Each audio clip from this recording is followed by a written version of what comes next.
We will hold a hearing on the Marines case, and Representative Ros-Lehtinen joins us. Good evening, Congresswoman. Thank you so much, Greta. So what is the purpose of tomorrow's hearing? What do you hope to achieve? Well, I think already we've achieved a lot, because as soon as we put out the notice that we were going to have this hearing, Mexico hurried up and did this evaluation to make sure that this hero suffers from PTSD and no treatment is available in Mexico. And already it's had a very positive effect. Jill, his mom, is going to be testifying. One of his comrade in arms who served with Tahmooressi in Afghanistan is going to testify.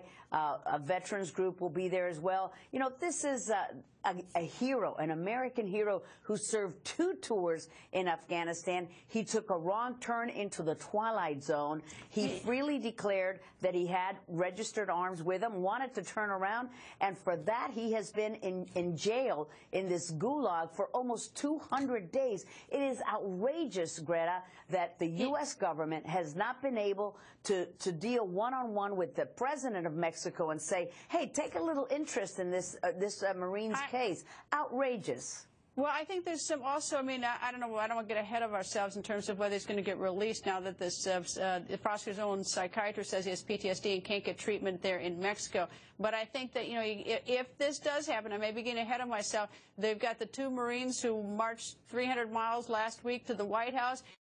You've got Montel Williams, who's been pounding the pavement, and you've got so many hundreds and thousands of veterans and their families who have been sending emails, have been posting stuff. I mean, this has been an effort, because this is, you know, he's been sitting there for 6 months, and you've got a lot of citizens doing everything they can to try to put a spotlight on this.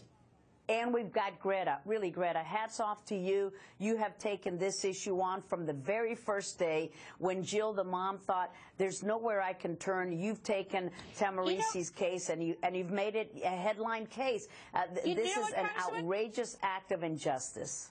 Congressman, when I first saw this, I actually thought, I mean, look, we are getting way ahead of ourselves. He's still sitting in the prison, but I thought it was ridiculous. How can you make a wrong turn into Mexico with the guns? I mean, that seems so absurd to me until I actually went out and, you know, did a little, you know, footwork, and I thought, really? I mean, it's that like, was it was a great unbelievable. Report.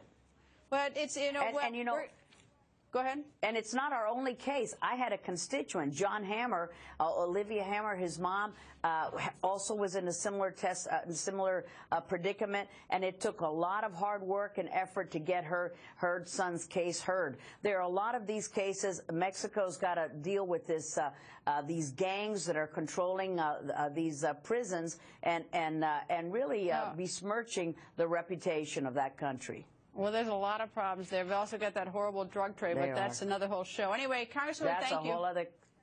Hope you have a good hearing. Thank you, Greta. Thank you. And coming up, news.